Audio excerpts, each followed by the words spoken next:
Welcome to my channel CA Gayatri's Academy, and today we are going to discuss about accounting standard 10, that is deals with property, plant and equipment. In short, it is also called as PPE. Okay.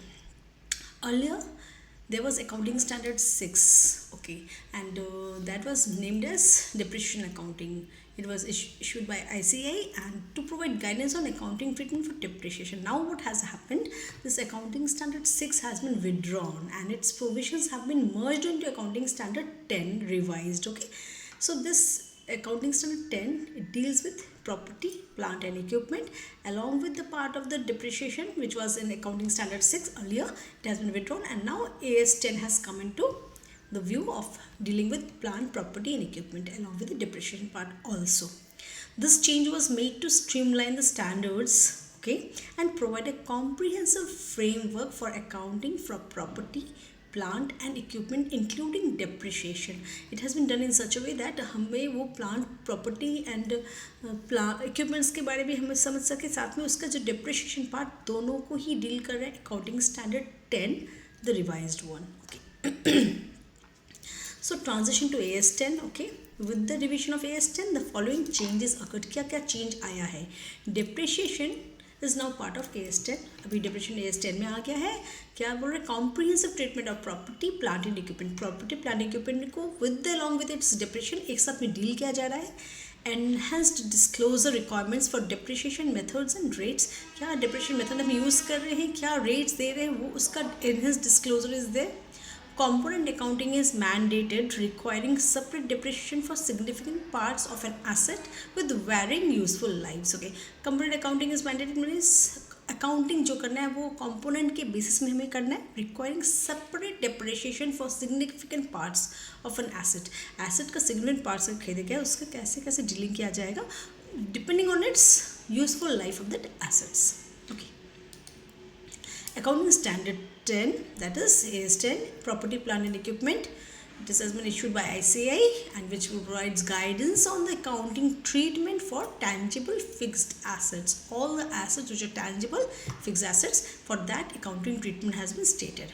The objective of AS 10 is to prescribe the accounting treatment of property, plant and equipment so that users of financial statements जो financial statements use करे company के can understand the investment in such assets and the changes in that investment over time. उसमें कितने invest किए हैं fixed asset में, tangible asset में, उसके जो changes क्या आ रहे हैं, उसका depreciation कैसे treatment देना है, उसका useful life क्या है, all these things are taken under AS 10. Key features क्या है? AS 10 applies to the accounting of property, plant and equipment except क्या नहीं है, biological assets इसके बाहर है, other than bearer plants related to agriculture activity. Biological assets related to agriculture activity इसके purview के बाहर है. Second क्या है? Mineral rights and mineral reserves such as oil, natural gas and similar non-regenerative resources. तो mineral rights and mineral reserves such as oil, natural gas and similar non-regenerative resources को बाहर रखा गया. साथ में biological assets को भी बाहर रखा गया है जो agriculture से relate किया जाता है. तो उसके सिवा जितने भी plant, property, equipment है उसको ये deal करता है. Definition: plant property and equipment tangible items that tangible जिसको हम फील कर सकते हैं, टच कर सकते, देख सकते हैं, are held for use in the production और सप्लाई ऑफ गुड्स और सर्विसेज. ओके, उसको हम गुड्स एंड सर्विस तैयार करने में यूज़ कर रहे हैं. फॉर रेंटल उसको हम भाड़ा में भी देते हैं, रेंट में कर देते हैं. और for administrative purposes it is used for supply और मैन्युफैक्चर ऑफ गुड्स और services or for rental purpose or for administrative purposes are expected to be used during more than one reporting period. More than one reporting period इसका use है. Okay. Depreciation, the systematic allocation of the depreciable amount of an asset over its useful life. उसका पूरा useful life में वो कितना amount उसका use हो रहा है हर year में, उसी basis में depreciable amount of an asset over its useful life. उसका 5 साल अगर useful life है तो 5 years में उसका depreciation जाएगा, 10 years है likewise इसका depreciation आएगा. So any plant, property or equipment which is tangible in nature, which is used in the supply of goods or services, ठीक है, इसको भाड़ा में दिया जाता है. जैसे कि हम क्रेन खरीद रहे हैं, ठीक है, दैट इज़ एन इक्विपमेंट, ये बड़ा उसको हम खरीद रहे हैं. For what purpose? We are not using it for purpose, we are giving it to the people who are using it for in the farming और any other construction work. So it is coming under plant, property and equipment purview, right, are expected to be used during more than one year reporting period, right. Recognition criteria, so recognition criteria क्या होगा? An item of PPE that is plant property and equipment is recognized as an asset when it is probable that future economic benefits associated with the asset will flow to the entity. उस asset को use करके हमें हमारी entity को future benefits मिलने वाला है। The cost of the asset can be measured reliably, मतलब उसका एसेट को जो उसका जो दाम है, मतलब that's the cost of that asset, हमें कितना पड़ा उसको खरीदने में, उसको भी हम निर्धारित कर सकते हैं। तो क्या करना है इसमें, हमें देखना है कि वो हमें फ्यूचर इकोनॉमिक बेनिफिट्स दे रहा है कि नहीं, कोई इक्विटी हमारे एंटिटी को पैसा उससे बेनिफिट मिल रहा है कि नहीं, उससे पैसा रिटर्न मिल रहा है कि नहीं, साथ में उसका जो कितना उस पर हम खर्चा किए हैं वो भी हम मेजर कर सकते हैं रिलायबली। ओके, अभी हम दो मीनिंग देखते हैं, एक रेसिडुअल वैल्यू है, कैरिंग अमाउंट। इसका हम मीनिंग समझते हैं। The estimated amount that an entity would currently obtain from the disposal of an asset after deducting estimate cost of disposal, assuming the asset is already at the end of its useful life। ठीक है, अभी पकड़ लेते एक machinery हमने खरीदा है, पकड़ लेते वो फार्म जो मैंने क्रेन के बारे में बोला था, वही क्रेन को हमने खरीदा है, उसका 6 years उसका लाइफ है। ठीक है, eight the end of the 6 years मैंने उसको बेचा है, डिस्पोज किया है, disposal of that asset after deducting it's estimated cost of disposal. उसको बेचने के लिए मुझे उस पर कितना खर्चा किया करना पड़ा, उसको मैं डिडक्ट करूँगी, उसके बाद में जो उसका वैल्यू रहता है उसको बोला जाता है रेसिडुअल वैल्यू। फॉर सपोज उसको बेचने के लिए maybe it was broken after the 6 years, कुछ पार्ट उसको ब्रोक हो गए, तो मैं उस पार्ट को उसको रिपेयर करवाऊँगी। Okay, and I want to sell it, dispose करना चाहती हूँ उसको अब मैं, तो मैं जो डिस्पोज करूँगी तो वो डिस्पोजल से मुझे इतना पैसा मिलेगा, that minus the amount which is given in the disposal cost. उसको बनाने रिपेयर करके बेचने में जितना खर्चा हो, that estimated cost of disposal have to be deducted from it and assume the asset is already at the end of its useful life. उसके बाद में उसको यूज़ किया नहीं जा सकता है, तो that is the meaning of residual value. Then we have carrying amount, the amount at which an asset is recognised after deducting accumulated depreciation and accumulated impairment losses। okay, carrying amount हम इसको बोलते हैं, कोई भी asset का हम जो recognise करेंगे उसका जो एक्यूमुलेटेड डिप्रिशिएशन में जो 5 years का लाइफ है, तो 5 years का जितना डिप्रिशिएशन हमने दिया उस सबको हमने इसको डिडक्शन किया है, साथ में एक्यूमुलेटेड इम्पेयरमेंट लॉस को भी हमने डिडक्शन किया। उसके बाद में जो पैसा पड़ा रहता है उसको बोला जाता है carrying amount of that asset। So these are the two definitions which we must know for PPE, that is residual value, and the other is the carrying amount। carrying amount में हमें इसके साथ में डिडक्टिंग एक्यूमुलेटेड डेप्रिसिएशन भी less करने, साथ में accumulated impairment losses. ठीक है, मेजरमेंट, इनिशियल मेजरमेंट, इसका हमें मेजरमेंट करने हैं दो पार्ट में। ठीक है, फर्स्ट में इनिशियल होगा फिर सब्सिक्वेंट होगा। तो फर्स्ट में जो इनिशियल मेजरमेंट क्या है देखते हैं। PP is initially measured at cost which includes, क्या इंक्लूड कर रहा है, purchase price net of trade discounts and rebates. कोई भी ट्रेड डिस्काउंट अगर हमें मिला है उसको हमने सेट ऑफ किया है, साथ में रिबेट्स भी अगर कुछ मिला है उसको भी सेट ऑफ करते हैं हमारे परचेज प्राइस के लिए। तो it includes the purchase price. Second, directly attributable cost to bring the asset to the location and condition necessary for its intended use। कोई भी एसेट अगर मैं ला रही हूँ किसी मैन्युफैक्चर के सपोज से मेरे पास सप्लायर से मैं ला रही हूँ मेरे मैन्युफैक्चरिंग यूनिट में, तो वहाँ से यहाँ तक आने में जितना खर्चा उसको लगा है to bring that asset to this place, that money as well the anything money हमें कुछ भी उसके साथ में लगा लेते उसको यूज़ कर सके हमारे मैन्युफैक्चरिंग प्रोडक्ट में, उसको उसके लायक बनाने के लिए जितना खर्चा कर, that money also attributable to it। So that attributable cost to bring the asset to the location and condition necessary for its intended use, that can be added। Third है initial estimate of dismantling and restoration cost. Dismantling, उसको हम जो use करेंगे उसमें dismantle करना है, उसमें restoration उसको रिस्टोर करना है, वो सब खर्चे भी ऐड होंगे, राइट। सब्सिक्वेंट में इसके बाद में आएगा सब्सिक्वेंट। तो इनिशियल में क्या क्या आ गया, परचेज प्राइस आ गया।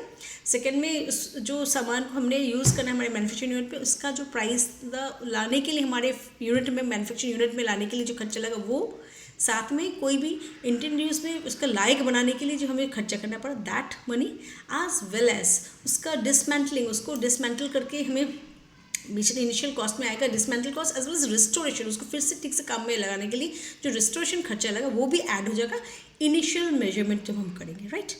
सेकेंड हम बोल रहे हैं सब्सिक्वेंट मेजरमेंट। सब्सिक्वेंट मेजरमेंट क्या आता है, entities can choose either of the following models. Subsequent measurement हम जब करते हैं दो मॉडल हमारे पास आते हैं, फर्स्ट है कॉस्ट मॉडल, सेकेंड है रिवैल्यूएशन मॉडल। कॉस्ट मॉडल में क्या है, carry the asset at cost less accumulated depreciation and impairment loss. तो कोई भी फर्स्ट में हमारा हो गया इनिशियल मेजरमेंट ऑफ पीपी, हमने देख लिया उसमें परचेज प्राइस प्लस कोई भी bringing price to the location as well as making it for intend use के लिए उसको तैयारी करने में जो खर्चा हुआ उसका डिसमेंटल खर्चा plus restoration, that is initial measurement. Second measurement आ रहा है सब्सिक्वेंट मेजरमेंट, उसमें हम 2 मॉडल यूज़ करते हैं, एक कॉस्ट मॉडल, एक है रिवैल्यूएशन मॉडल। कॉस्ट मॉडल में क्या है, carry the asset at cost, जो खर्चा लगा था less accumulate depreciation less impairment loss. Okay, जो सेकेंड मेथड है वो है revaluation model, carry the asset at its revalued amount.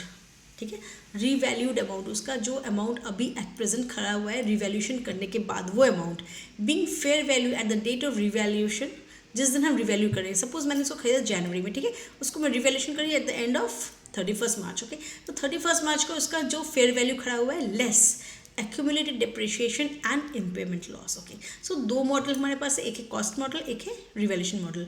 Cost model में जो खर्चा एक्चुअल लगा था उससे less accumulated depreciation less impairment loss.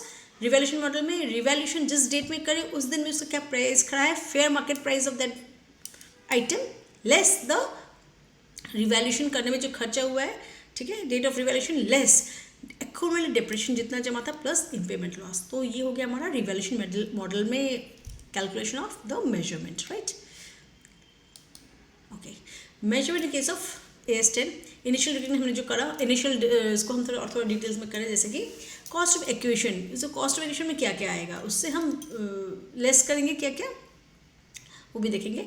तो purchase price after discounts rebates, import duties and non refundable taxes. Import duties, कोई भी चीज़ हम बाहर से लाए, राइट, हम इंपोर्ट करके लाए बाहर की कंट्री से, तो इन दैट केस वो बाहर की कंट्री से जो इंपोर्ट करके लाए हैं तो दैट अमाउंट इंपोर्ट ड्यूटीज हमने जो पे किया, इस नॉन रिफंडेबल टैक्सेस, जो भी टैक्स हमने पे किया उस आइटम को लाने के लिए या कोई भी टैक्स हमने पे किया उस आइटम के लिए जो रिफंडेबल नहीं है वो अमाउंट पे ऐड होगा। साथ में डायरेक्ट कॉस्ट, ट्रांसपोर्टेशन, लाने में जो खर्चा, इंस्टॉलेशन, उसको इंस्टॉल करने में, साइट प्रिपरेशन, प्रोफेशनल फीस, हमने अगर कोई इंजीनियर को लगाया कि वो मशीन को फिट करे कि वो मशीन में ये हम जो मैन्युफैक्चर करते हैं उसको ला सकते हैं, तो professional fees, site preparation fees, installation fees, transportation fees सब ऐड होगा। Plus decommissioning costs if applicable, कोई भी डीकमीशनिंग कॉस्ट भी एप्लीकेबल है वो हम देख रहे हैं क्या है डीकमीशनिंग कॉस्ट लेटर ऑन।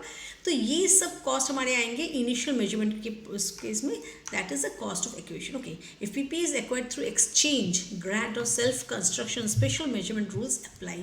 लेकिन अगर हमने कोई भी एक्सचेंज की जगह में पीपीई लिया है, मैंने प्लान प्रॉपर्टी एंड इक्विपमेंट लिया है कोई भी एक्सचेंज में, कोई भी ग्रांट के हिसाब से और सेल्फ कंस्ट्रक्शन किया उसका, तो उसके लिए स्पेशल मेजरमेंट रूल्स अप्लाई कर रहे हैं। ठीक है, measurement in case of AS at initial recognition, PP is measured at cost including purchase price, import duties, non-refundable taxes, direct cost, site preparation, installation, legal fees. Okay, legal fees भी है, professionals architects को देना पड़ा, engineers को देना पड़ा। Decommissioning cost, decommissioning cost है discounted present value. ठीक है, डिसकमीशनिंग कॉस्ट है डिस्काउंटेड प्रेजेंट वैल्यू, आज के दिन में उसका डिस्काउंट देने के बाद क्या वैल्यू खड़ा हुआ है, प्रेजेंट वैल्यू क्या है, that is also included. Okay, so हम इसमें एक एग्जांपल देख लेते हैं तो भी हमारे लिए क्लियर हो जाएगा कि इनिशियल कॉस्ट कैसे लेते हैं। A company buys a machine, invoice price उसका कितना है 10 लाख रुपया। ठीक है, फ्रेट एंड इंस्टॉलेशन, उसको लाने में और इंस्टॉल करने में लगा हमें 50,000 and GST not credited, not refundable हमने भी पढ़ा, any tax which is non refundable, तो जीएसटी नॉट क्रेडिटेड, वो क्रेडिट नहीं मिला है, तो 1.8 लाख। एंड टेस्टिंग कॉस्ट, उसको टेस्ट करने में वो काम, हम जब कोई भी चीज़ को इंस्टॉल करेंगे उसको टेस्ट भी करेंगे, that cost 20,000। And estimated dismantling cost, estimated dismantling cost मतलब उसको हम डिसमेंटल भी करेंगे, तो that money also has to be taken. So हमारे कितना पैसा यहाँ पे आएगा, just see invoice price 10 lakhs. Okay, then after that how much we have, 50,000 we have. So what that 50,000 plus 20, 60, 70, 80, 90, 100. So we see here हमारा कितना मिल रहा है हमें 10 lakhs के साथ 10 lakhs 50,000 हमारा है फ्रेट एंड इंस्टॉलेशन। ओके, 20,000 है हमारा testing cost. Okay, so 50, 60, 70, 80, 90, 100 and वहाँ पे 1.8 lakhs जीएसटी नॉट क्रेडिटेड, तो 12 लाख हमारा कैपिटलाइज्ड हुआ।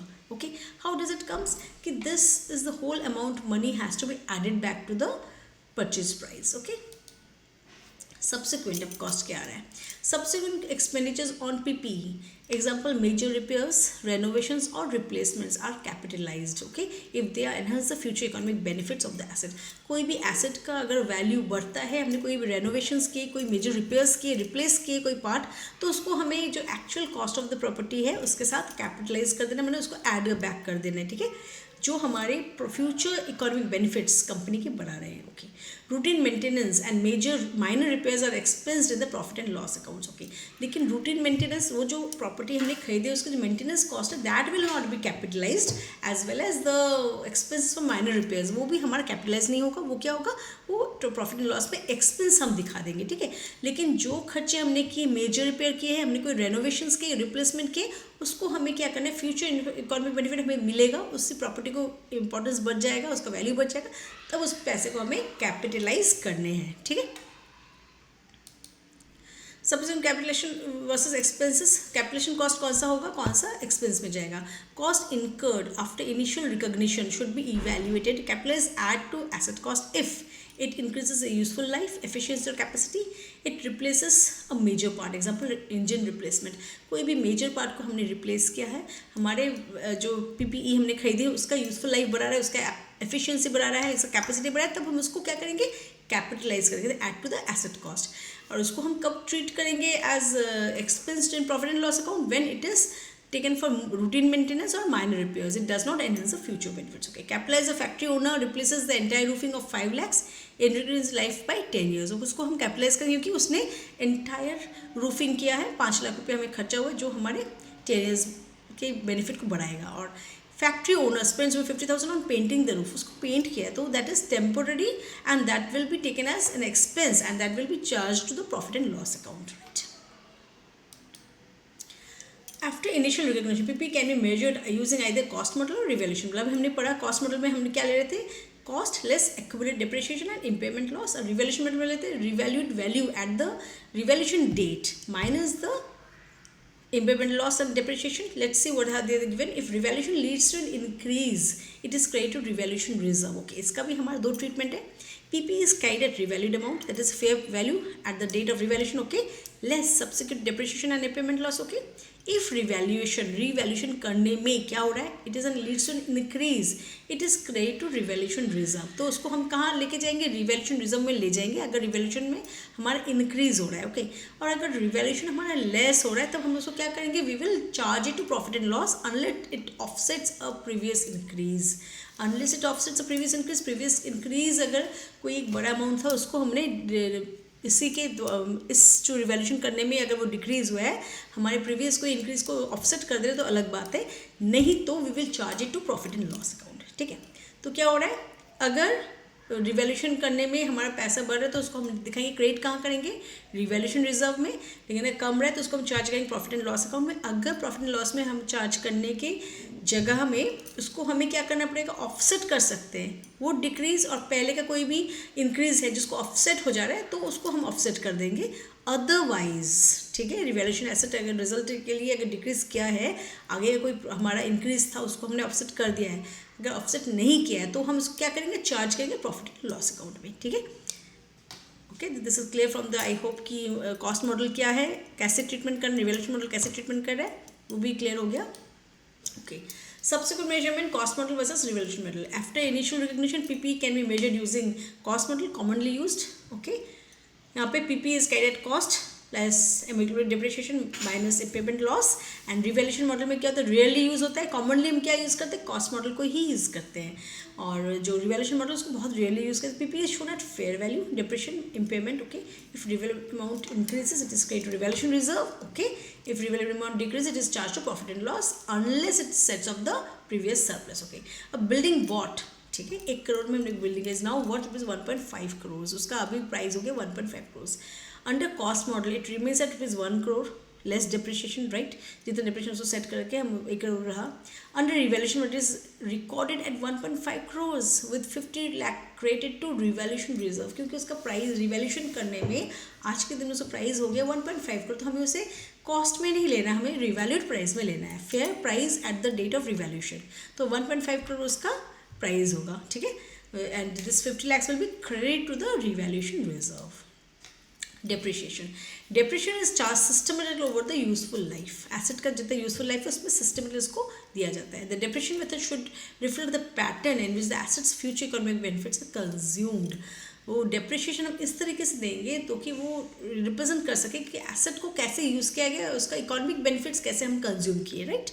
कॉमन डेप्रिशिएशन मेथड क्या है? Straight line method, return on value method और unit of production method. Straight line method जानते हैं कैसे कि स्ट्रेट लाइन मेथड में हमें स्टेप जो एक डेप्रिशिएशन चार्ज करते हैं उसी को हम करते रहते हैं हर साल में, राइट। 10 अगर हमारे 1 लाख रुपये से 10% डिप्रिशिएशन है तो 10,000 एवरी ईयर। अब इस सेकेंड केस होता है return on value method. Return on value method में क्या होता है? फर्स्ट ईयर में 1 लाख से उसे 10,000 लेस के फिर 90,000 आ गया, उसका 10% 9,000, like this the amount decrease. Okay, अब हमने पढ़ा था decommissioning liability changes. What is decommissioning?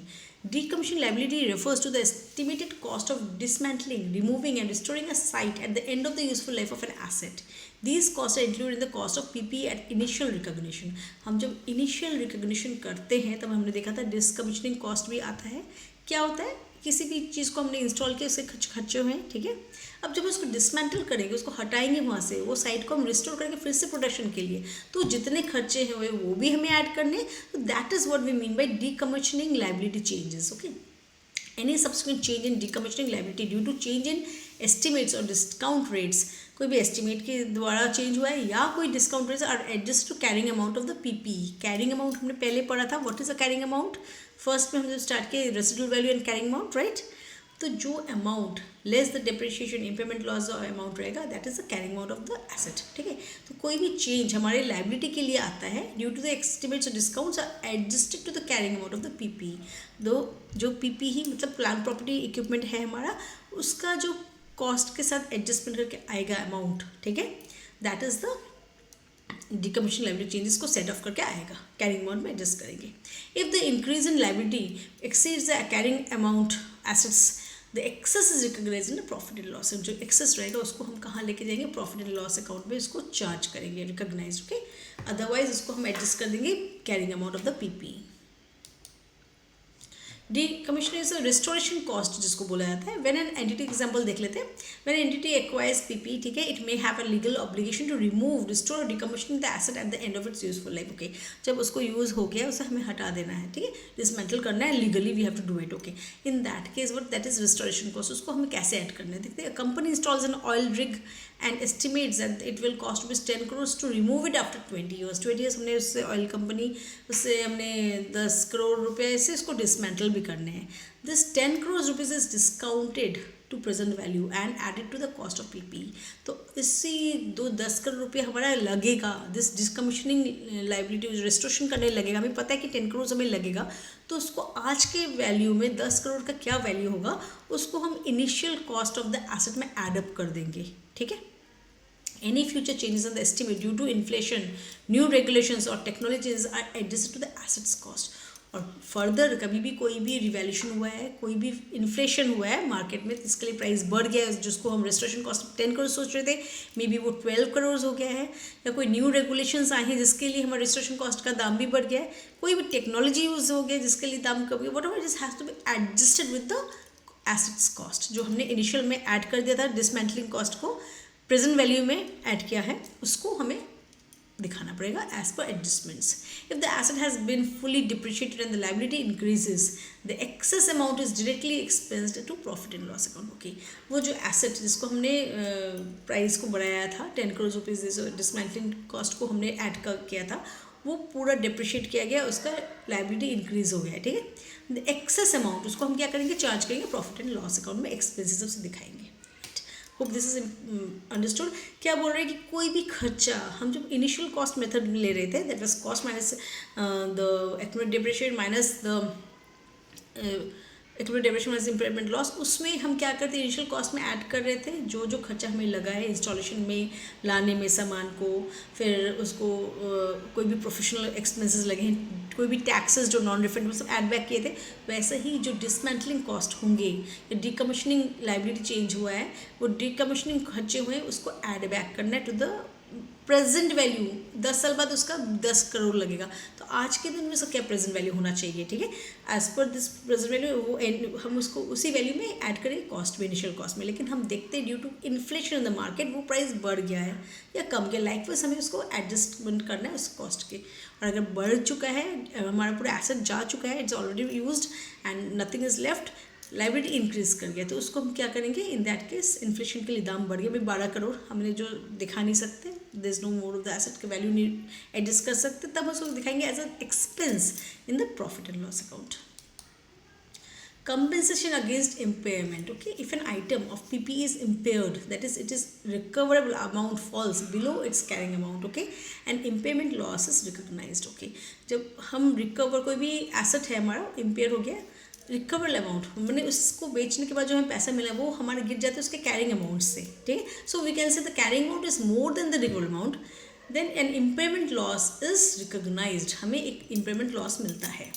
If compensation is received from a third party, insurance हो गया, हमने कोई भी एक एसेट खरीदा उसके लिए हमने इंश्योरेंस लिया कंपनी से, तो for example fire broke out और any liability has happened, for that reason an insurance claim will be we receive if we have done insurance for the property, it is recognized separately in the profit and loss account when receivable and non adjusted against PPE carrying value. Okay क्या बोल रहे हैं, profit and loss account में उसको हमें separately दिखाने हैं when receivable and non adjusted against PP carrying value, PP जो कैरिंग वैल्यू है उसके साथ हम एडजस्ट नहीं कर सकते हैं, ठीक है, पीपी की वैल्यू जो हम एडजस्ट नहीं कर सकते उसको हम क्या दिखाएंगे, प्रॉफिट एंड लॉस में सेपरेटली दिखाना पड़ेगा हमें अमाउंट व्हेन रिसीवेबल, ठीक है, and non adjust with PP carrying amount से हम सेट ऑफ नहीं कर सक रहे। मतलब क्या बोल रहे हैं, जो एसेट हमने कैरिंग अमाउंट था जिसको हमें लग रहा है कि after the useful life it will be the money deduction of depreciation, deduction of impairment loss के बाद जो पड़ा रहा था वो अमाउंट से ज़्यादा हमें मिल सकता है, रिसीव हो सकता है, and non adjust the PP carrying value, तब हम उसको सेपरेटली दिखाएंगे प्रॉफिट एंड लॉस अकाउंट में, कंपनसेशन जो कंपनी से हमें मिला है, इंश्योरेंस कंपनी से, राइट। कंपनसेशन अगेंस्ट इम्पेयरमेंट, एक एग्जाम्पल देख लेते हैं, पीपी इज डैमेज्ड और impaired and compensation is received, insurance claim हमें मिला है, the accounting treatment is as follows, a machine costing rupees 50 lakhs, okay, is damaged due to fire, okay, and its recoverable amount is 10 lakhs, उसका recoverable amount कितना है, 10 लाख है, 50 लाख का machine था, damage हो गया, impairment losses 40 lakhs is recorded in the profit and loss account, impairment loss कितना है हमारा हुआ 40 lakhs जो हमें मिला नहीं, okay, later the insurance company compensates 30 lakhs, क्या हुआ, कंपनी ने 30 लाख दिया, this 30 lakhs compensation is recorded separately in profit and loss account and not adjusted against the PPE, PPE का इम्पेयरमेंट लॉस कितना था 40 लाख का, तो उसके साथ सेट ऑफ नहीं करेंगे, हम उसको अलग से प्रॉफिट एंड लॉस अकाउंट में दिखाएंगे as 30 lakhs as compensation received from the insurance company, उसको हम उसी जो इम्पेयरमेंट लॉस के साथ सेट ऑफ नहीं करेंगे, राइट। 50 लाख का था, आग लगने के बाद उसको 10 लाख उसको रिपेयरेबल है, तो इम्पेयरमेंट लॉस हमारा कितना हुआ 40 lakhs का प्रॉफिट एंड लॉस में रिकॉर्ड किए, अब इंश्योरेंस कंपनी से हमें 30 lakhs मिला, ओके, तो हम उसको ले जाके जो उसका 40 lakhs का रिकॉर्ड किए हैं प्रॉफिट एंड लॉस में इम्पेयरमेंट लॉस उसमें सेट ऑफ नहीं करेंगे, उसको अलग से दिखाएंगे कंपनसेशन रिसीव करके, ओके। सो की रूल क्या है, compensation third party does not reverse an impairment loss, कोई भी इम्पेयरमेंट लॉस अगर हुआ है उसको कोई भी कंपनसेशन थर्ड पार्टी से जो मिला है उसको सेट ऑफ नहीं करता है, ठीक है, उसको रिवर्स नहीं करता है। कॉस्ट मॉडल में एक सम देख लेते हैं, under the cost model the asset is carried at its historical cost, ठीक है, हमने पहले पढ़ा जिसको हिस्टोरिकल जिस प्राइस में खरीदे थे वो इसी कॉस्ट आएगा, less accumulated depreciation and accumulated impairment loss, ठीक है, example, a company purchases machinery for rupees 10 lakhs on 1st April 2020, the estimated useful life is 10 years and there is no residual value, कोई residual value नहीं रहा, 10 साल का इसका life है, right. The company uses straight line method for depreciation. Initial cost of the asset 10 lakhs. Annual depreciation 10% में जगह जाएगा तो 1 लाख का depreciation जा रहा है, तो carrying amount at the end of each year, तो हम देख रहे हैं 10 लाख से 1 लाख दिए 9 लाख हुआ, फिर next year 8 lakhs 7 lakhs and this goes on, okay. This approach does not account for the market value fluctuations, market value fluctuations को ये दिखा नहीं रहा है, वो हिस्टोरिकल कॉस्ट में कॉस्ट का पैसा ले रहा है, एक्यूमुलेटेड डिप्रिशिएशन से सेट ऑफ करते जा रहा है, ठीक है, तो इसमें जो एक्चुअल मार्केट वैल्यू का फ्लक्चुएशन हो रहा है, इन्फ्लेशन हो रहा है या different what ever it is, उसका रिफ्लेक्शन यहाँ पे हो नहीं रहा है। अभी रिवैल्यूएशन मॉडल हम देखते हैं. Under revaluation model the asset is carried at its revalued amount. आज जिस दिन हम रिवैल्यूएशन करें उसी दिन में जो उसका प्राइस होगा फेयर मार्केट वैल्यू उसी में लेंगे. At the date of revaluation less accumulated depreciation and impairment losses. Okay, regular revaluation is required to ensure the carrying amount does not differ materially from the fair value.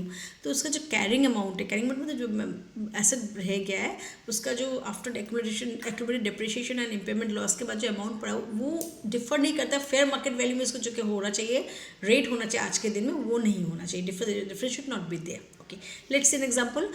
Building is purchased for 50 lakhs. Okay, on 1st April, the estimated useful life is 50 years. The company uses straight line method. On 1st April 2023, after 3 years, ठीक है, the fair value of building is valued at 60 lakhs.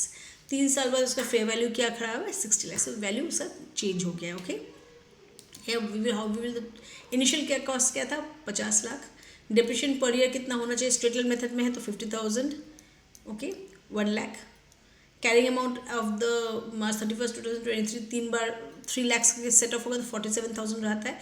Revaluation होता है 1st April 2023 में इस building का. The building's fair value is assessed to 60 lakhs.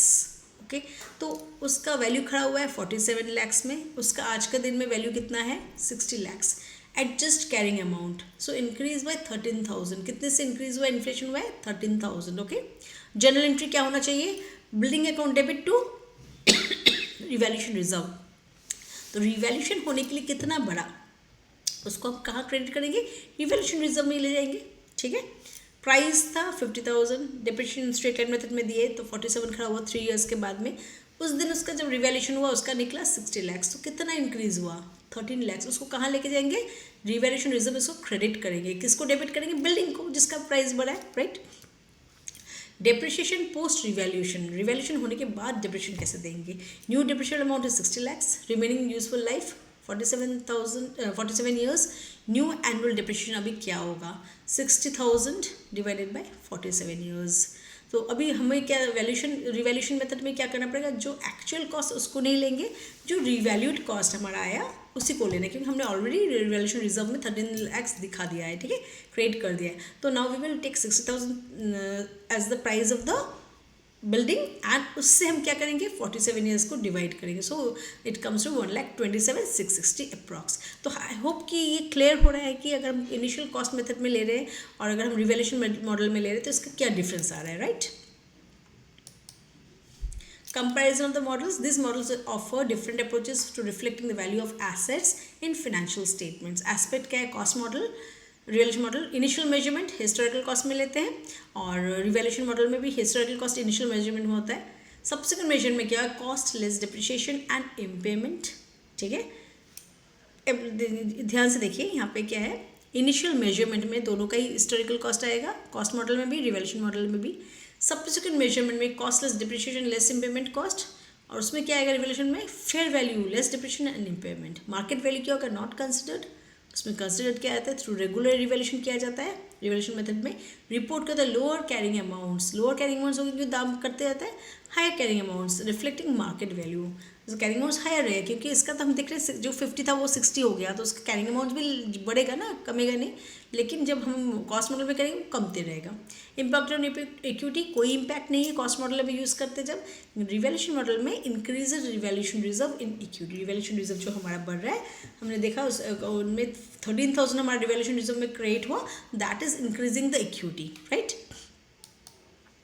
Straight line method में, under the straight line method where the depreciation is charged equally over the useful life of the asset, the formula for annual depreciation, cost of the asset minus residual value, जितना residual value last में पड़ रहा है वो हमें less करना है, divide by useful life of the asset. Okay, तो इसका एग्जांपल देखते हैं. Company purchase machinery 1st April 2020 5 lakhs, estimate cost useful life 5 years and residual value is 50,000. तो आंसर क्या होगा, 5 lakhs minus 50,000 divide by 5, right. Annual depreciation करना चाहिए, एक ही मेथड है. तो 5 lakhs हमारा एक्चुअल प्राइस है, उससे लेस करेंगे residual value and divide by the useful life, so we get 90,000, right. Depreciation schedule, okay. Opening at the end of the 5th year the book value of the asset matches the residual value 50,000. हम देखेंगे and में match हो जाता है. Opening value तो 5 lakhs, depreciation 90,000 हर year में देंगे, closing value 50,000. ठीक है, लास्ट में हम देख रहे हैं एट द एंड ऑफ 2024-25 में वो कितना है 50,000 में आके खड़ा, रेसिडुअल वैल्यू 50,000 में रुकता है, क्योंकि एवरी ईयर हमारा सेम डिप्रिशिएशन दे रहे हैं हम. Written down value method. Under the written down value method, depreciation is charged on the book value carrying amount of the asset at fixed percentage every year. Fixed percentage fix है, ठीक है, लेकिन book value मतलब जो रह गया deduction करने के बाद उसी पे हम देते हैं percentage. The depreciation amount decreases over time because the base value for the calculation reduces. पहले हम जैसे डिस्कस किए थे 10 लाख का प्रॉपर्टी तो उस पर 10% ऑब्वियसली 1 लाख आया. अब 1 लाख लेस हो तो 90,000 रहा, 90,000 पे हम फिर 10% लेंगे 9,000 इस टाइप का. But in that straight method every year same thing. Okay, तो a company purchase machinery on 1 April, 5 lakhs depreciation rate is 20% per annum and there is no residual value. तो हम देख रहे हैं क्या depreciation amount, the depreciation reduces year by year because it is calculated on the declining balance of the assets. Yes, जितना value कम रहा है उसी पे हम लेते लेते नीचे जा रहे हैं, ठीक है. Comparison between straight line method and written down value method, दोनों का क्या दे रहे हैं. These methods allow flexibility in aligning depreciation with the actual usage and economic benefits aspect. देखते हैं straight line method में क्या difference है और written down value method. Depreciation amount fixed every year, उसमें reduce हो रहा है written down value method में. basis से original cost को पकड़ के चलेंगे और इसमें है क्या book value को पकड़ के चलेंगे. written down value method में carrying amount not the original cost. Suitable for assets with uniform utility over time. एक ही टाइप का जो यूज़ है यूनिफॉर्म यूटिलिटी हो रहा है उसी में हम लेते हैं स्ट्रेट लाइन मेथड. और जहाँ पे asset that lose value more rapidly in earlier years, जो पहले साल में ज़्यादा वैल्यू लूज करते हैं उनको हम रिटर्न डाउन वैल्यू मेथड लेते हैं. Residual value considered in calculation, residual value जो कैलकुलेशन करते हैं उसमें हम ऑब्वियसली कैलकुलेट करते हैं, but return down value method में रेसिडुअल वैल्यू लिया नहीं जाता है डायरेक्टली. एग्जाम्पल्स हम लेते हैं फर्नीचर, बिल्डिंग, ये सब हमारा स्ट्रेट लाइन मेथड यूज़ होता है. But when we take machinery vehicles तब हम लेंगे written down value method because पहले साल में उसका डिप्रिशिएशन वेरिएंटेज ज़्यादा रहता है, राइट. डी रिकॉग्निशन, इसमें एक और एक टॉपिक है जिसको हमें जानना है, that is derecognition. An asset is derecognized on disposal और when no future economic benefits are expected from its use. कोई भी एसेट को हम डिस्पोज कर देंगे, इसको हम तब क्या करना है, we have to derecognise the asset, right, because we are not going to get any more economic benefits from it. The gain or loss arising from de-recognition is calculated the difference between the net disposal proceeds and the carrying amount of the asset and is recognized in the statement of profit and loss. क्या बोल रहे हैं, जब कोई भी asset का और कोई वैल्यू नहीं आ रहा है, हमें उससे कोई बेनिफिट मिलने वाला नहीं है, हम उसको डी रिकॉग्नाइज करेंगे कब, जब डिस्पोज कर देंगे उसको, उसके से कोई बेनिफिट मिलने वाला नहीं है. ओके, द गेन और loss arising from D recognition, अगर हमें लॉस हो रहा है या हमें गेन हो रहा है डिरिकग्नाइज करने में, डिस्पोज करने में, हम बेचने पे अगर सोचिए कोई मार्केट इसका पड़ा हुआ था रेसिडुअल वैल्यू 50,000, हमने उसको सेल करे 70,000 में, तो हमारा वहाँ पे प्रॉफिट हुआ, ठीक है. और अगर हम उसका वैल्यू पड़ा हुआ है 40,000, हम उसको बेच रहे हैं 20 में, तो हम लॉस में सेल किए. is calculated as a difference between the net disposal proceeds and the carrying amount of the asset and is recognized in the statement of profit and loss account. Okay, profit होता है तो हम उसको profit दिखाएंगे, profit and loss account में दिखाएंगे, और अगर हमें लॉस होता है तो उसको हम चार्ज करेंगे प्रॉफिट एंड लॉस अकाउंट में, right. This is called as derecognition. Disclosure requirements, अभी जो है डिस्क्लोजर कैसे दिखाएंगे, the financial statements must disclose accounting policy adapted for depreciation. कौन सी पॉलिसी हमने डिप्रिशिएशन के लिए फॉलो किए हैं, accounting policy adapted for depreciation. The measurement basis use for PPE, कौन सी मेजरमेंट बेसिस हमने लिए हैं, हमने इनिशियल मेजरमेंट बेसिस लिया है या सब्सिक्वेंट मेजरमेंट बेसिस लिया है, और सब्सिक्वेंट में हमने कॉस्ट मेथड लिया है या रिवैल्यूएशन मेथड लिया है, ठीक है. Useful life of each class of asset, her class of asset का यूजफुल लाइफ क्या है, ठीक है. Gross carrying amount and the accumulated depreciation aggregated और सेपरेटली. ग्रॉस कैरिंग अमाउंट मतलब उसका ग्रॉस कैरिंग अमाउंट कितना पड़ा रहा, एंड एक्यूमुलेटेड डिप्रिशिएशन एग्रीगेटेड और सेपरेटली, पूरा डिप्रिशिएशन उसको यूजफुल लाइफ में कितना आया, ठीक है, एक्यूमुलेटेड डिप्रिशिएशन. और उसका ग्रॉस कैरिंग अमाउंट मतलब कैरिंग अमाउंट जो अमाउंट डिप्रिशिएशन देने के बाद में लास्ट में पड़ा रहता है जो एसेट में हम यूज, उसको हम कैसे दिखाएंगे. Reconciliation of the carrying amount at the beginning and and of the period. Starting में हमारा जो कैरिंग अमाउंट था एसेट का उसको हम रिकन्साइल करेंगे with the that of the beginning of the beginning में जो था उसी को हम एंड के साथ में रिकन्साइल करेंगे, ठीक है. तो ये हमारा डिस्क्लोजर है. तो हमें क्या करना है, फाइनेंशियल स्टेटमेंट्स में हम क्या क्या दिखाएंगे, अकाउंटिंग पॉलिसी हमने क्या फॉलो की है, डिप्रिशिएशन के लिए क्या लिया है, ओके, मेजरमेंट बेसिस क्या है हमारा, useful life of the asset का क्या है, ठीक है. AS10 ensures transparency and compatibility in account reporting property, plant and equipment across entities, helping users of financial statements understand asset management and performance. This was a disclosure requirement of AS10. that is for PPE. Okay, now we will discuss some MCQs so that हमारा जो AS10 है PPE उसको हम समझ सके और भी बेहतर से, ठीक है। तो कोई भी अगर हमारा अकाउंटिंग स्टैंडर्ड 10 पे क्वेश्चंस आ सके, MCQ समय आएंगे तो हम उसको सॉल्व कर सकते हैं। लेट्स डू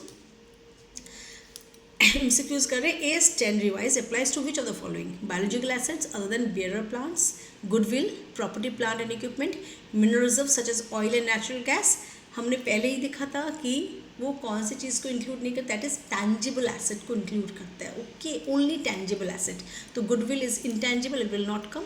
और कौन से एक्सक्लूडेड थे? Biological assets other than bearer plants and क्या थे? Mineral reserve such as oil and natural gas, जो रिजनरेटिव रिसोर्सेज है। तो only tangible assets will be applied to AS10, that is plant, property and equipment. Okay, how is an item of plant, property and equipment PPE initially measured as per AS10?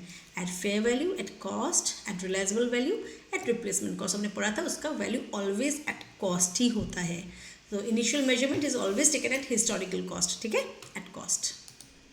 Which of the following cost is not included in the initial cost of an asset under AS10? देखते क्या? Purchase price, net of discounts, obviously import duties and taxes, non refundable taxes हमने पढ़े थे।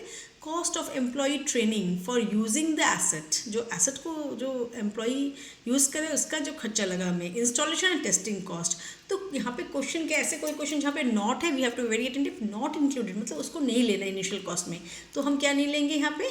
Cost of employee training for using the asset, उसको यहाँ पे नहीं लेना है। तो क्या क्या आएगा? परचेज प्राइस आएगा, नेट ऑफ डिस्काउंट्स, कोई भी इम्पोर्ट ड्यूटी, कोई भी tax that is not refundable, and installation charges and testing cost as well as dismantling cost is also there, but not the cost of employ training for using the asset. Under the cost model, how is PPE carried in the books of accounts after initial recognition? क्या बोल रहे? Cost model में PPE को कैसे दिखाया जाता है? carried for books of accounts after initial recognition at cost, less accumulated depreciation and impairment loss, at fair value, at revalued amount or realizable value. We always know उसको cost में दिखाना है, less accumulated depreciation and less impairment losses, not at a fair value, neither at revalued value or realizable value. Which of the following statements about the revaluation model is true? Revaluation model में क्या true है? देखते हैं क्या क्या दिया है। Revaluation is mandatory for all fixed assets. Revaluation increase are recognized in the profit and loss account. Revaluation decrease are first adjusted against any previously recognized surplus in the revaluation reserve. And fourth, revaluation must be done every year. तो यहाँ पे क्या true है हम देख रहे हैं। Revaluation decreases are first adjusted against any previously recognise surplus in revaluation reserve. तो कोई भी अगर हमारे रिवैल्यूएशन रिजर्व में था उसको हमें पहले सेट ऑफ करना है, ठीक है, बाकी फिर हम उसको दिखाने हैं। How is depreciation calculated for an asset under AS10? Only using straight line method, using written down value method, any systematic method reflecting the asset's consumption pattern at the discretion of the manager? No, it is completely कोई भी management की description के हिसाब से नहीं है। Only using any systematic method, जो method reflect करेगा asset का consumption pattern, कैसे वो consume हुआ प्रॉपर्टी में उसके हिसाब से। जैसे हम रिटर्न वैल्यू मेथड किस में यूज़ करते हैं?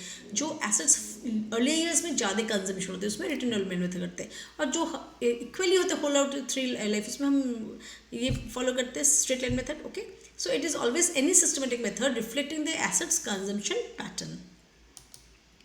When is an asset derecognized from the financial statement as per AS10? कब derecognize होगा? ठीक है, when it is fully depreciated, when the asset is no longer in use, when no future economic benefits are expected from its use or disposal, when its value decreasing in the market. No, simply when no future economic benefits are expected from its use or disposal. उसको बेच के भी हमें कोई economic value मिलने वाला नहीं है, neither उसको यूज़ करके हमें कोई economic value मिलने वाला, then only it is derecognized in the financial statements. Okay. If an asset is revalued under the revaluation model, what happens to the depreciation calculation? revaluation model हम follow करते हैं, depreciation क्या होगा? जो revalued amount आएगा उसमें हम देंगे नेक्स्ट पार्ट में, ठीक है। Let's see, depreciation continues based on the original cost. Depreciation is recalculated based on the revalued amount. Depreciation is stopped after revaluation, and depreciation is charged only on the increase in value. No, so we simply say depreciation is recalculated. पहले हमने जो 2-3 साल देखा उसके बाद में जब value change हो गई, रिवैल्यूड हो गया, अब रीवैल्यूड जब होगी उसी अमाउंट में लेंगे, ठीक है। on the revalued amount. So depreciation is recalculated based on the revalued amount after the revaluation date. What is the treatment of a gain on the sale of fixed asset under AS10? तो अभी हमने कोई fix asset को cell किया है, उसके जो gain होगा उसको हम क्या कैसे दिखाएंगे? ओके, सिंपली हमने पढ़ा था अगर लॉस होता है उसको हम चार्ज करेंगे प्रॉफिट एंड लॉस अकाउंट में, और अगर गेन होगा हम उसको क्रेडिट करेंगे प्रॉफिट एंड लॉस अकाउंट में. Let's see what they have given. Credit to the profit and loss account, transfer to revaluation reserve, adjusted against accrued depreciation, ignored in the financial statements. No, it is credited to the profit and loss account. Okay. Which of the following best describes component accounting under AS10? Component accounting कौन सा समझा रहा है? Accounting for spare parts separately from the main asset, depreciating each significant component of an asset separately, grouping similar assets and depreciating them together, recognizing small assets as expense in the year of purchase. हमने क्या पढ़ा था? depreciation each significant component assets separately. हर part को, एक अगर बड़ा asset है लेकिन उसका हर बहुत सारे पार्ट्स है तो हर पार्ट को हमें अलग से डेप्रिशिएशन दिखाने पड़ेंगे. ठीक है, that is component accounting under AS10. depreciation each significant component of an asset separately. AS10 applies to which of the following assets? Intangible assets, land, building and machinery, livestock and agriculture produce, financial instruments? No, it simply applies to tangible assets, tangible fixed assets, that is land, building and machinery. How should the expenditure incurred on major repairs of an asset be accounted for? Major expenditure हमने क्या किया था, हमें इससे क्या करना है? Minor होने से हम इसको एक्सपेंस दिखा देते, मेजर होने से कहाँ जाएगा? Let's see. Charge to the profit and loss account as an expense, added to the cost of the asset if it increases future economic benefits, ignored in the book of accounts, deducted from the accumulated depreciation. Yes, we see added to the cost of the asset if it increases future economic benefits. अगर वो expenditure major नहीं होकर minor होता तो वो expense में हम इसको क्या करते हैं? चार्ज करते हैं प्रॉफिट एंड लॉस अकाउंट में as an expense. But since it increases the economic value of the asset, so future economic value of the asset increases, so we will add it to the cost of the asset. Under AS10, the gain arising from the revaluation of PPE should be recorded in the profit and loss, general reserve, revaluation reserve, deferred income. Arising from revaluation of PPE, कोई भी PPE plant property and equipment का revaluation हुआ है उससे हमें gain हुआ है. ठीक है, हम उसको सिंपली रिवैल्यूएशन रिजर्व में क्रेडिट करते हैं. Okay. Which of the following is an example of directly attributable cost under AS10? Import duties are non-refundable taxes, advertising and promotional expenses, initial operating losses, general administration. तो हमने यहाँ पे ये कुछ नहीं पढ़ा. Import duties and non refundable taxes directly add होगा. ठीक है. If an asset is revalued under AS10, okay, how should the increase in be value treated? Recognize an income in the profit and loss account, adjust against accumulated depreciation, credit to revaluation reserve, net recorded, not recorded in the books. We have seen that कभी अगर revaluation reserve के लिए value of the property increases, we credit to the revaluation reserve. How should the revaluation surplus be treated when an asset is disposed of? कोई भी asset को हम बेच देते हैं तो उसका revaluation जो है उसको हम कहाँ ट्रांसफ़र करते हैं? Transfer to the profit and loss account, transfer to general reserve, adjust against the new assets cost, ignored in the accounts. No, हम उसको ट्रांसफर करेंगे कहाँ? जनरल रिजर्व में ट्रांसफर कर देंगे. Revaluation surplus be treated as an asset is disposed, बेच दिए हैं तो उसका वैल्यू कहाँ चल जाएगा? रिवैल्यूएशन जनरल रिजर्व में चल जाएगा. When an entity changes depreciation method from straight line method to return on value method, how should the change be accounted for? Retrospectively by adjusting past depreciation, prospectively from the current year onwards by recalculating depreciation from the date of purchase, by recognizing the difference as income in the profit and loss account. तो हम देख रहे कोई भी asset हमारा change हुआ है straight line से रिटर्न ऑन वैल्यू मेथड, तो हम क्या करेंगे? रेट्रोस्पेक्टिव में पहले से देंगे? नो, वी विल गो प्रॉस्पेक्टिवली, जब से चेंज हुआ है. ओके, अगर हमने चेंज किया है, सोचिए 3 years हमने बिजनेस किया, 2020, 21, 22, 23, 2022-23 तक हमारा डिप्रेशन स्ट्रेट लाइन मेथड में था. 2024 से उसको रिटर्न ऑन वैल्यू मेथड में लेंगे हम. ठीक है, तो तब तक हमारा था वो स्ट्रेट लाइन मेथड, उसके बाद में आया हमारा रिटर्न ऑन वैल्यू मेथड. तो हम उसको इफेक्ट कहाँ देंगे? Prospectively from 22-23 itself, not before that. Okay. Which of the following is not considered as part of the cost of PPE under AS10? Site preparation cost, import duties, delivery and handling charges, interest paid on loans, taken for general business operation. So interest paid on loans, कोई भी loan हम लिए general business के लिए, उस पर जो interest है उसको हम नहीं लेते हैं. अदरवाइज इंपोर्ट ड्यूटीज आता है, साइट प्रिपरेशन कॉस्ट आता है, डिलीवरी या हैंडलिंग कॉस्ट भी आते हैं. If an asset is acquired in exchange for another asset, एक एसेट को एक्सचेंज में दूसरा एसेट खरीदा गया, at what value should it be recorded under AS 10. ठीक है, तो अगर कोई भी एसेट को हमने खरीदा है, एक्सचेंज किया है, right, at the book value of the old asset, right, at the fair value of the asset received or given up, whichever is more reliable, at the nominal value of ₹1 and historical cost of the old asset. No, हम इसको fair value of the asset received or given up, whichever is more reliable. जो fair value उस asset को हमने receive किया है और उसको हमने give up किया है, उसी के में से जो more reliable है उसको हमें लेना है. ठीक है. Which of the following statements is true regarding borrowing costs under AS 10? borrowing cost मतलब लोन ले रहे हैं, उसमें कौन सा परफेक्ट है. इंटरेस्ट कॉस्ट ए है, but interest cost on loans used for acquiring an asset must always be charged to profit and loss account. Okay, interest on loans taken specifically for acquiring an asset is included in the cost of the asset until it is ready for use. Borrowing cost should never be capitalized. Borrowing costs are treated as extraordinary items. तो हम देख रहे हैं which of the following parts is true regarding borrowing cost under AS 10? Interests on loans taken specifically for acquiring an asset. कोई भी asset खरीदने के लिए हमने कोई लोन लिया है, उसका जो इंटरेस्ट है उसको कॉस्ट ऑफ द एसेट में हमें यूज रेट जो अभी तक यूज नहीं हुआ है उसमें ऐड कर देंगे. ठीक है. Which of the following assets should be depreciated as per AS 10? Freehold land, right? Leasehold land, goodwill, trademarks. तो हम देख रहे हैं कौन सी चीज़ को हम following asset should be depreciated AS 10. Leasehold land, that is freehold land is not depreciated as it is an indefinite life. Freehold land को हम कभी नहीं लेते क्योंकि उसका इंडेफिनिट लाइफ है. तो we know the life of the leasehold land is there. And goodwill and trademarks are intangible assets which has no which can not be taken under tangible assets depreciation. That is the AS 10 is not for intangible assets. So it is only leasehold land. Which of the following is will not be included in the cost of an asset as per AS 10? जो not दिया है तो उसको हमें देखना है always. Cost of bringing the asset to its location लेना है. Expected cost of dismantling the asset at the end of its useful life इसको भी लेना है. Pre-operating losses, ऑपरेशन होने के जो लॉसेज हुए हैं उसको नहीं लेना है. फ्रेट एंड हैंडलिंग कॉस्ट को भी हमें को भी हमें लेना है. तो हमें नहीं लेना है कौन सा, प्री ऑपरेटिंग लॉसेस, उसको हमें यहाँ से नॉट इंक्लूडेड, राइट. बाकी सब हमें लेने हैं. Under AS 10 depreciation should be recognized only when the asset is sold, recognized systematically over the useful life of the asset, charged fully in the year of purchase, charged only when the company makes a profit. तो हम कब करेंगे, systematically over the useful life of the asset. तो क्योंकि उसको base क्या आता है, हाउ इट इज़ कंज्यूम्ड, तो एसेट की कंजम्पशन के ऊपर ही बेस करके इसका डिप्रेशन चार्ज करते हैं. तो it will be taken systematically over the useful life of the asset. If a company changes the useful life of an asset, how should this change be treated?